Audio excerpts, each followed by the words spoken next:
Hello friends, welcome to my channel MJS Knowledge Hub. I hope you are doing good and we are started revising chapter number 6 of ISCA CFI and old syllabus paper number 6. The chapter 6 is about auditing of information systems and in this is part 2, and in part 1 we have covered what is the need for the audit of information systems, how is the computer affecting the audit of information system, like there's change in evidence collection, change in evidence evaluation, and then what is meant by IS audit. What will IS audit help the organization to achieve? What four major objectives: asset safeguarding, data integrity, system effectiveness, system efficiency, and then come what are the functions of IS auditor and what are skills required for an IS auditor. Then we have seen the categories of IS audit, like system and application, information processing facility, system development, management of IT and enterprise architecture, telecommunication, internet and extranet. Then what are the steps in performing the audit? There are sort of 6 steps: scoping and pre-audit survey, planning and preparation, field work, analysis, reporting and closure.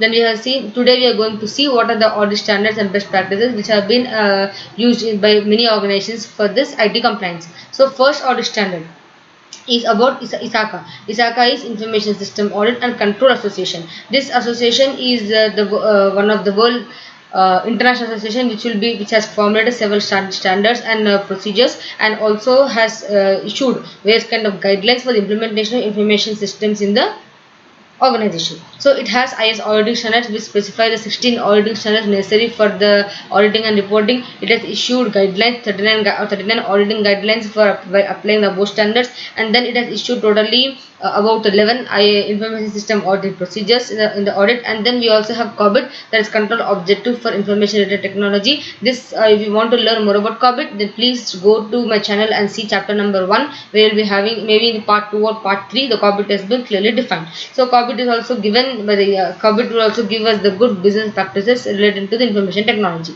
So one of the first best standard and practices is ISACA. Second is ISO 27001 standard, and third is internal audit standard. Next is internal or standards on internal audit issued by the ICAI, and the fifth one is information technology infrastructure library.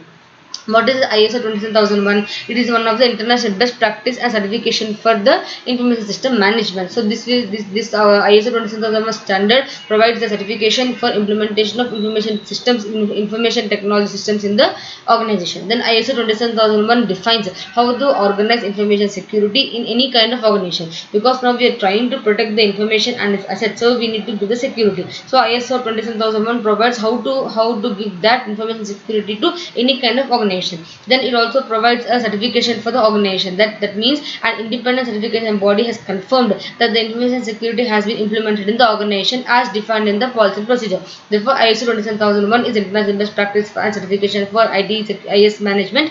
Then it shows the how to organize the information security for any kind of organization, and it provides certification, that is independent certification body. The conformance of information security has been implemented in the organization. Then comes internal audit standard. In the Institute of Internal Auditors is also global profession, is an international professional association, and has issued a guide called as Global Technology Guide for the implementation of the information systems, and this guide will help about the information technology management, its control and security, and also provides the guidance on various information technology aspects and risk associated with the information technology to the auditors. Then comes standards on internal audit issued by ICAI. ICAI, Institute of Chartered Accountants of India, has issued various standards, and there are separate internal audit standards also. So standards issued by ICAI are to be adopted for the internal audit for various specific situations in India. Then comes information technology infrastructure library. This is a set of practices of IT service management. So information technology infrastructure library (ITIL) is a set of practices for the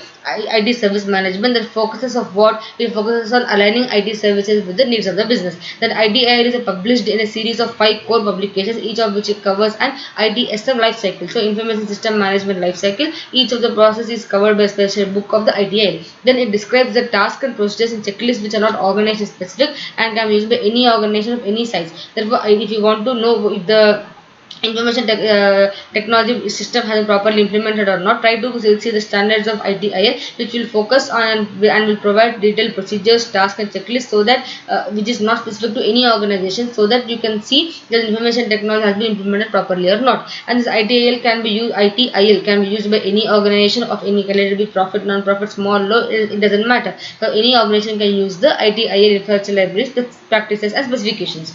Then now comes performing of the IS audit. Let us see what are the components of the audit and how it is being done. So now let us discuss regarding performing of information system audit. So an IS audit generally uses the concept of materiality and significance in planning the audit. So materiality refers to, as we see in the financial audit, if the transaction is material or not, and significance in performance audit we see is the aspect significant or not for considering for the purpose of audit. So he will consider both these things in planning the effective and efficient audit procedure. The materiality significance are the concept that audit uses to determine the plan, the nature, time, and extent of the audit procedure, and these will include both quantitative and qualitative factors to be included as subject matter of the audit. Planning occurs throughout the audit because the auditor needs to one planning won't be sufficient. He needs to plan for each and every stage for conducting of the audit, and the planning will cover the consideration of what nature, timing, and extent of the audit procedure. Then he must have a testing plan and testing methodology. So you need to, because since in this information technology audit you won't have anything tangible thing to see, you must the auditor must generate several testing plans and testing methodology to determine whether the previously identified controls are effective or not. The author also tests whether the end user application is producing the desired and accurate information or not. So then what will happen? He has to introduce both.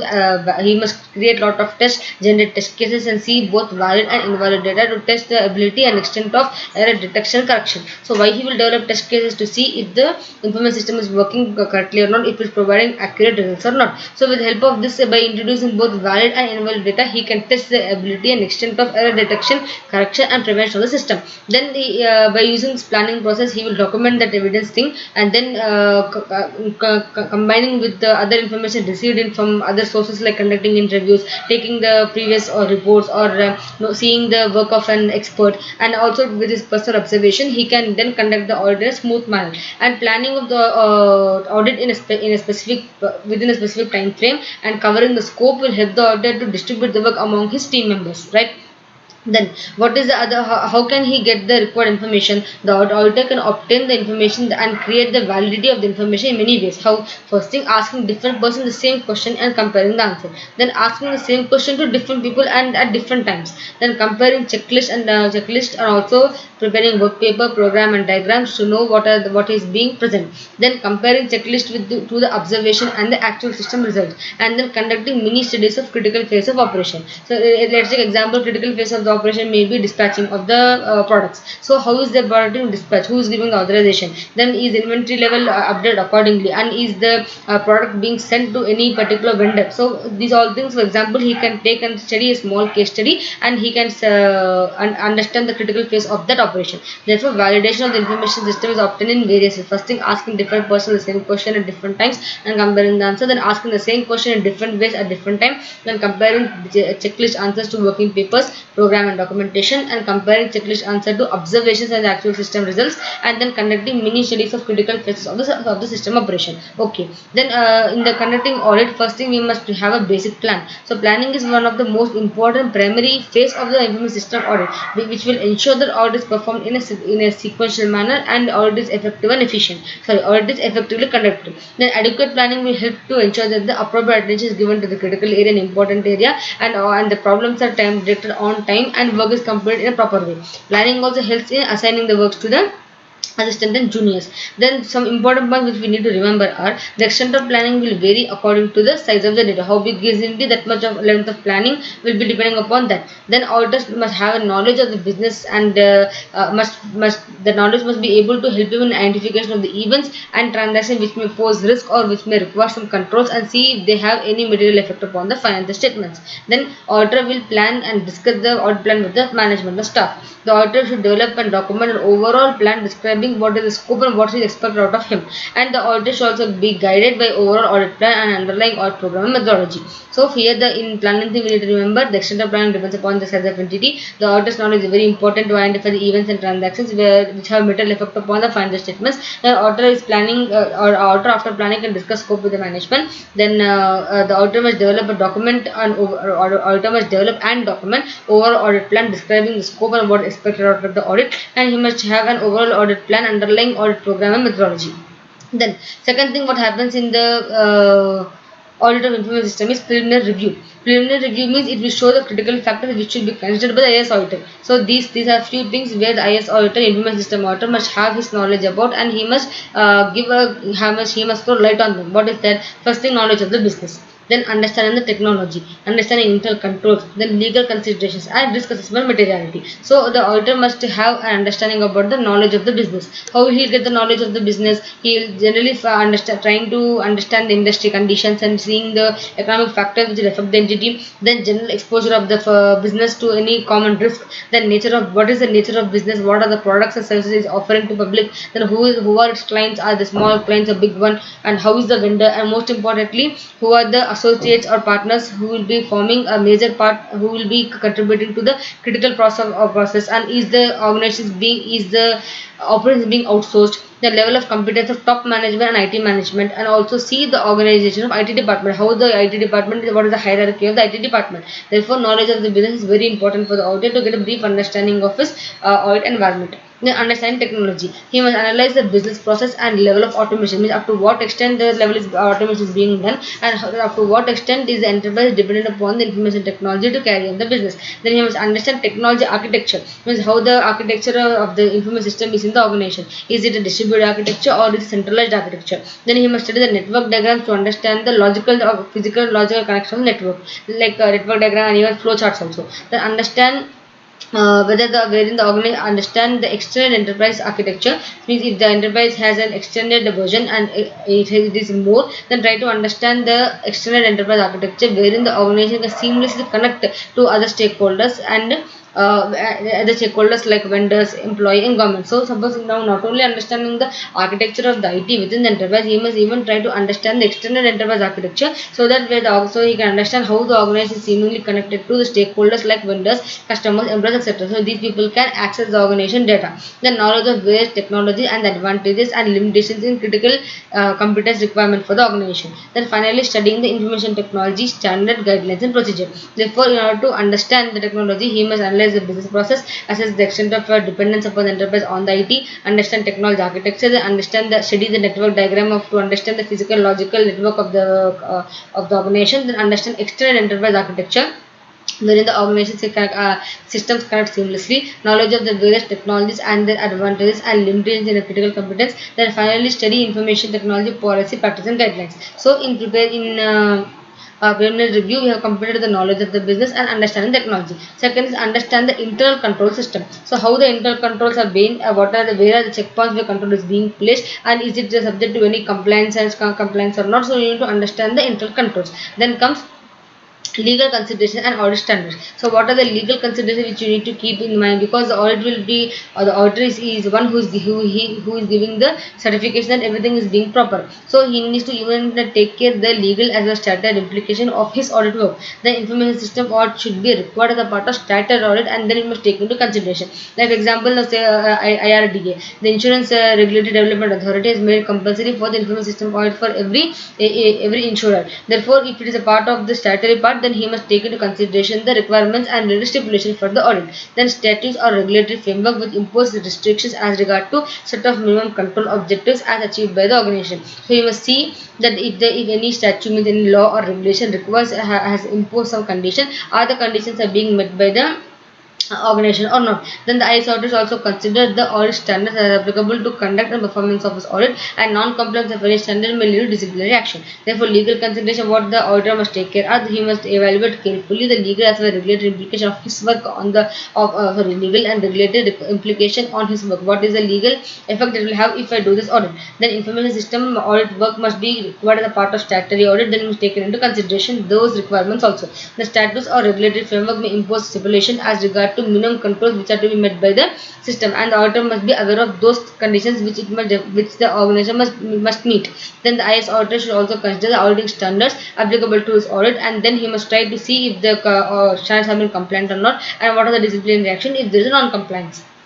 Then risk assessment and materiality. Risk assessment is a critical function. Is what a critical function, an inherent part of any business. So audit planning and audit implementation has some risk assessment and element of risk assessment in them. So it implies the process of identifying the risk, accepting the risk, recommending controls to reduce the risk, and reduce the risk to an acceptable level, and consider the probability impact of the occurrence of the risk. So when you have anywhere which comes to risk assessment, we need to see that what is the process of identifying the risk, assessing the risk, recommending the controls to reduce the risk, to an acceptable level and consider both probability and impact of occurrence. Now, what are the steps to be followed for a risk-based approach to make an IS audit? Is one of the most important questions. What are the steps to be followed for a risk-based approach in an audit plan? So, an audit plan, if you are trying to make an audit plan, what are the risk-based approach? Means the approach which is incorporating risk element of risk in them. What are the steps to be taken? So, what are the steps to be taken or followed for risk-based approach in IS audit? First thing, take the inventory of information system used in the organization. Means have a list of what kinds of information system assets you are having in the organization and you are using them. Then determine which system impact critical functions and how they are critical functions or assets such as money, material, and how close to real time they operate. Means what are the systems that will impact the critical functions of the organization and how and how they are operating. Then assess the risk affected by this system and severity of impact. If any risk affect the system, what will be the level of impact and how it is going to affect the entity. Then based upon the above assessment, decide the audit priority, procedure, resource size, schedule and frequency. So first thing, you need to take the list of all type of information system used in the organization and categorize them. Then determine which system have critical functions and what will happen if and how close they are working to real time. Then also see what will be the effect of the risk of the what will the effect of the risk materialize and these systems are affected and what is severity of impact on these business. Then based upon the above assessment, decide the audit priority, resources and schedule and frequency. So what does the auditor do? He must assess the extent of inherent control detection risk and the insignificant audit area. Means in the audit, the auditor must try to assess the significant area and try to understand and calculate the expected inherent control and detection risk. Then set materiality level for the audit purpose and then assess the possibility of potential vulnerabilities. Then what are the types of risk? For inherent risk, control risk and detection risk. I am sorry that there is some error while preparing this PDF. So kindly read the second block is control risk and third is detection risk. So what are the types of risk? We have three types of risk: inherent risk, control risk and detection risk. Inherent risk is the susceptibility of information resource or resources controlled by the information system to theft, destruction, disclosure or unauthorized modification. And so what does it mean? It means there are chances that the information resources or the resources controlled by the information system are subject to theft or destruction or disclosure or some affecting system, so that the internal control can, so that the activities of the organization are hampered. Then if the auditor concludes that this inherent risk is very high, then ignoring the internal controls will help the suppose if the auditor concludes that there is a high likelihood of the risk exposure to this kind of inherent risk, then ignoring internal controls, the auditor would conclude that inherent risk could be very high. Then what is control risk? Control risk is a risk that would occur in an audit area and which could be material, individual or in combination with other errors, and it will not be prevented or directed and corrected on a timely basis by the internal control system. Means internal control system fails in identifying this type of risk. So control risk is that one which will occur in an audit area and which could be material, individually or in combination with others. Then what detection risk? Detection risk is a risk that the IT auditor substantive procedure will not detect an error which will be material, individual, combination with other. Means detection risk is the one in which the substantive procedure will not detect any error. So it can be, it will happen, there is no chance of being identified in the first place. The detection risk associated with a lack of identification of disaster recovery plan is ordinarily low since existence is already verified. Suppose if you want to see in the detection risk, if you want to identify any particular point and you, for example, you are trying to say that the detection is unable to detect the existence of recovery plan. So that will not happen because recovery plans already been generally it will be available. For the backup plan will be available with every department. Therefore, detection risk will be such type of risk which cannot be detected and which cannot detect an error, and it would result in heavy material loss, individual or in combination with other risk also. Therefore, inherent risk, control risk, and detection risk. Inherent risk, which will show that the resources may be subject to theft or unauthorized disclosure or unauthorized modification, and control risk is the one which will show that which could be material but and which could not be prevented, and detected risk is that it is material and it is not detected by the system at an early stage. Then comes now we are going to see about IS audit and audit evidence and inherent limitations of the audit.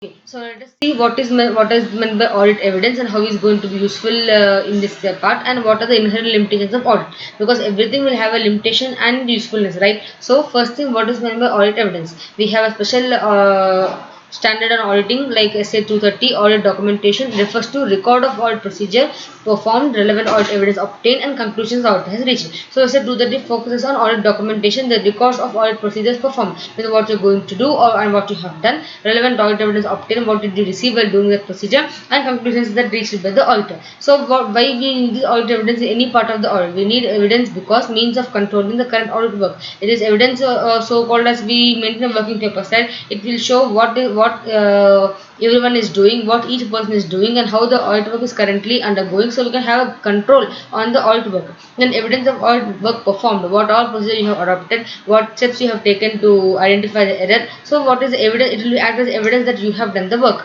Then schedule supporting or additional items in the accounts.